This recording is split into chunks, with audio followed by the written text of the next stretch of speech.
전공 연계 과목 선택 가이드 또는 이수 권장 과목 뭐 이런 의미로 얘기를 합니다.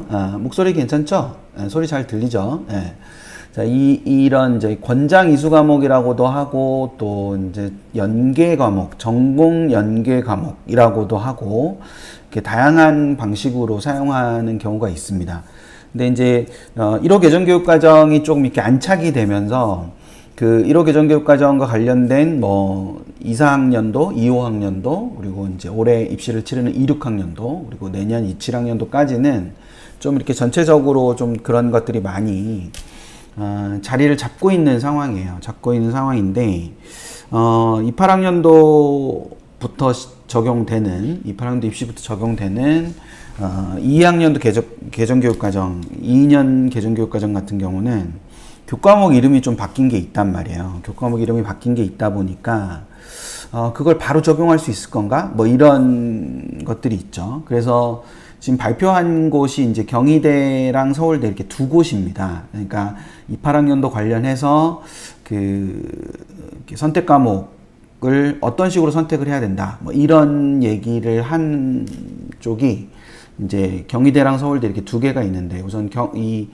이 부분은 이런 것들은 이제 뭐 두 대학이 똑같이 밝히고 있는 거고, 그리고 지금의 대학들도 다 밝히고 있는, 그러니까 25, 16, 27 뭐 이렇게 하는 대학들도 다 밝히고 있는 것에서 대학에서 전공을 배우기 위해서 그 기초 과목을 이수하고 와라. 그러니까 어떤 전공을 배우려면 그 전에 어떤 인지가 있어야, 어떤 부분에 대한 이해가 있어야 그 뒤에 좀 더 나아가서 뭔가를 할 수 있는 그런 여러 가지 것들이 생길 수 있기 때문에 그것들을 연결시켜 생각했을 때 이 이수 과목을 전체적으로 좀 해놓는 것이 있다는 거죠. 그래서 기초 과목 이수의 취지다. 뭐 이렇게 되어 있는 겁니다. 그래서 이제 이거를 경희대가 발표한 거를 보면 그 기본적 이해를 충실히 하고 와서 그것들에 더 나은 이제 진로 선택 과목이나 이런 것들을 할 필요가 있는데 자연계열에 한해서 최소한의 권장 과목 이수 학점을 제시한다. 그래서 이 권장 과목에 한 두 개, 그러니까 이렇게 얘기가 돼 있고, 서울대도 이제 진로가 변경될 수 있음을 알며 학생이 수학하는 고등학교 교육과정 편성 현황이나 운영 여건을 감안하여 평가할 것이다. 근데 이제 두 개 대학이 똑같이 얘기하고 있는 게 뭐냐면 요 한두 개 미이수가 지원 자격의 결격을 의미하지 않는다라고 표현하고 있고, 여기도 전공 과목 관련 과목을 이수하지 않은 경우라도 이런 다양한 것들에 대한 인지를 충분히 하고 있다. 그러니까 이것이 절대적인 것이다 라고 말하고 있지는 않다는 거죠. 절대적이라고 말하고 있지는 않은 겁니다. 절대적이라고 말하는 것이 아니라 권장가족 이수와 함께 적극성과 충실성이라는 개념에서 우리는 학생들을 평가할 것이다 라고 이야기를 좀 하는 부분이 있는 거예요. 그러니까 요 부분이 사실은 되게 중요한 부분이라고 할 수 있습니다. 그러니까 권장 과목을 듣지 않는다고 해서, 이수하지 않았다고 해서 무조건 결격의 사유가 생긴다거나 뭔가 이제 무조건 탈락을 시킨다거나 이러지 않을 것이다.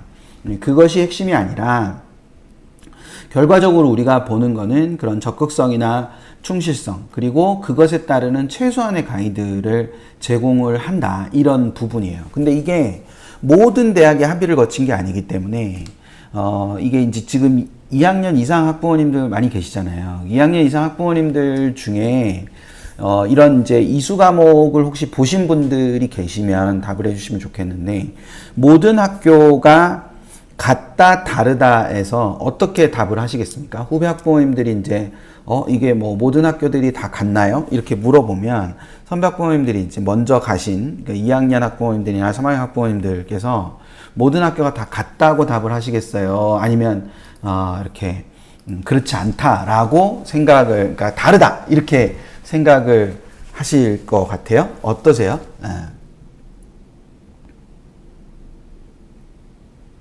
네, 기왕에 들어오셨으니까 답을 해주시면 좋지 않을까요?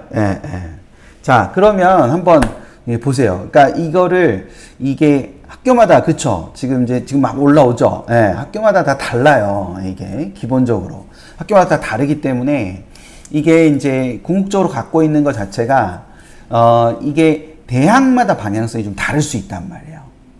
아시죠? 그러니까 이게 왜 다르냐 이렇게 생각하시지 말고, 그러니까 이게 다를 수 있고 다양한 것이 어쩌면 우리 아이한테는 더 좋을 수도 있다라고 생각을 하셔야 됩니다. 지금 이제 고1 학부모님들이나 중학생 학부모님들 그래도 꽤 계신데, 중학생 학부모님들이 한 서너 명 더 계신 것 같은데, 8%나 계신데 지금. 중학교 학부모님들이 이걸 들으시면 좀 더 혼란스러우실 수도 있거든요. 근데 이게 다른 것이 결과적으로 우리한테 더 긍정적으로 적용될 수도 있어요. 그런 부분도 있으니까 그걸 생각하시면서 이제 보실 필요가 있어요. 그래서 예를 들어서 서울대를 좀 보면은, 서울대는 이게 학생의 과목 선택권 폭을 넓히고 전공 탐색 및 융합 교육을 지향하는 대학 교육의 취지를 고려해 가지고 포괄적인 가이드를 한다는 거예요. 이게 포괄적인 가이드를 한다고 하면서 뭐라 그랬냐면, 기존 서울대학교의 교과 이수 기준과 전공 연계 과목을 단순화한다 그랬거든요. 그러니까 서울대는 단순화의 방향으로 가겠다는 거예요. 물론 뜯어보면 단순하지 않아요. 단순하지 않은데 이게 전체적으로는 어쨌거나 근본적인 취지는 이게 단순화해서 가겠다. 이게 혹시 이런 게 있는 건 아세요? 대입정책 포럼, 서울대가 대입정책 포럼이라고 1년에 한 번씩 하는 게 있어요. 1년에 한 번씩 대입정책 포럼이라고 하면서 이제 서울대가 생각하는 입시에 대한 여러 가지 생각들을 쏟아놓는 게 있어요. 그래서 올해 정책 포럼은 이팔과 관련된 내용들이 좀 많이 있었습니다. 그래서 이팔과 관련된 여러 가지 내용들, 그러니까 이게 개편 안이기 때문에 여기 보면 안이라고 돼 있잖아요. 그러니까 과목 선택 가이드 안, 그러니까 안이라고 돼 있기 때문에 이게 확정은 아니에요. 그래서 제가 오늘 이렇게 준비를 하다가 무슨 생각을 했냐면은, 제가 웬만하면은 다른 분들의 이제 블로그나 이런 걸 잘 안 봐요. 저 같은 경우는.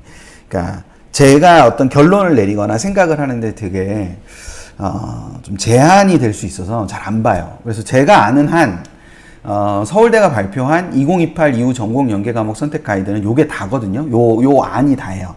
이게 이 대입정책 포럼에 나오는 게 답니다.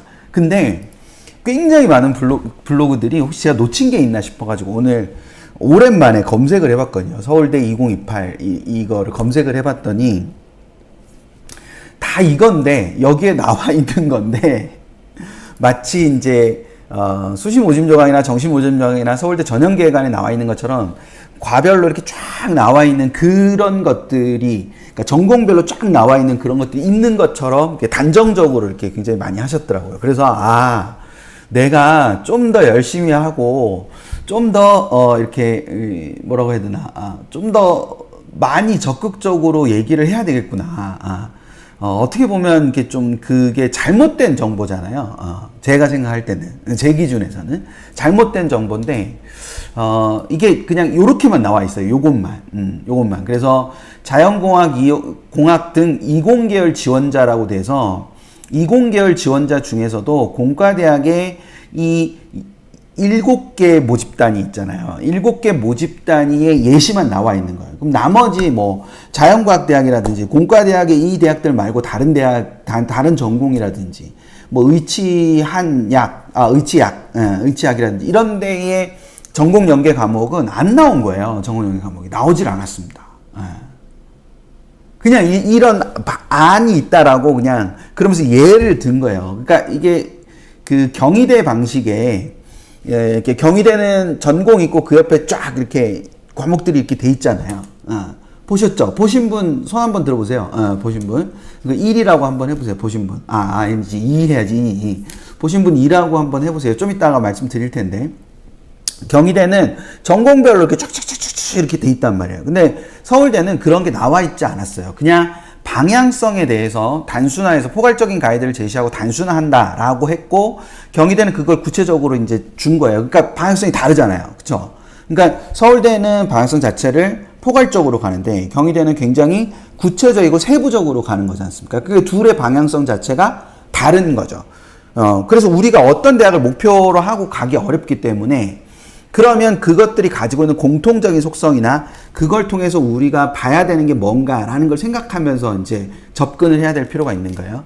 그래서 자연과학이나 공학 등 이공계열 지원자 같은 경우는 모두가 공통적으로 수학 교과의 선택 과목을 충실히 이행해야 된다. 그러니까 수학에 조금 더 방점을 뒀다라고 볼 수 있는 겁니다. 수학에 방점을 뒀고, 그리고 여기 있는 대로 진로 선택 과목을 3과목 이상, 그러니까 그 물리나 화학, 생명과학, 지구과학과 관련된 전공 선택 과목, 진로 선택 과목이 8과목이죠. 8과목. 그 8개의 진로 선택 과목 중에서 3개 이상을 선택을 하는데 위계를 지켜라 라는 거죠. 그러니까 해당 분야의 일반 선택 과목을 우선 수강해야 된다. 되셨죠? 그러니까 일반 선택 과목이 있어야 된다. 이게 좀 이따 이게 무슨 말인지 아실 거예요. 좀 이따 제가 뭘 하나 보여드리면.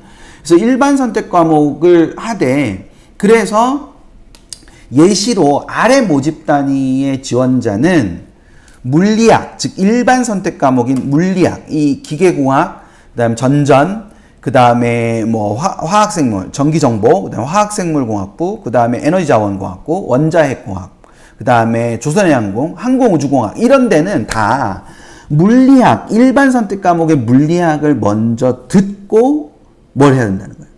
그 진로 선택 과목을 3과목 이상 수강을 해야 된다. 이수를 해야 된다. 이런 거죠. 그래서 서울대는 이 개정교육과정의 방향 자체가 선택의 자율성과 선택의 폭을 확대하는 게 목표거든요. 근데 서울대는 국립대잖아요. 그러니까 이 전체적인 국립대로서의 책무 중에 하나가 뭐냐면 교육과정이 가지고 있는 것을 충실히 반영을 해야 되고, 그리고 그것을 학교 현장에서 현실화되도록 하는 데 힘이 있기 때문에 결과적으로는 이 선택의 자율성이나 폭을 확대하기 위해서는 이걸 세세하게 막 지정해 놓으면 오히려 선택의 폭이 더 뭐해지는 상황이 될 수 있어요. 자꾸 되뇌어야 된다 그랬잖아요. 선택의 폭이 오히려 더 좁아지는 상황이 될 수 있기 때문에 이거를 포괄적인 가이드로 할 거다. 오히려 선택의 폭은 넓게 하지만 깊이 있는 학습을 해야 된다라는 것이 이 서울대의 개편한, 그러니까 서울대 전공 연계 과목 선택 가이드의 초점이 바로 여기에 있는 겁니다. 폭넓게 선택하여 깊이 있는 학습을 해야 한다. 물론 이거와 맞지 않는 것도 있어요. 맞지 않는 것도 있는데 어쨌거나 근본 취지 자체가 그런 거다.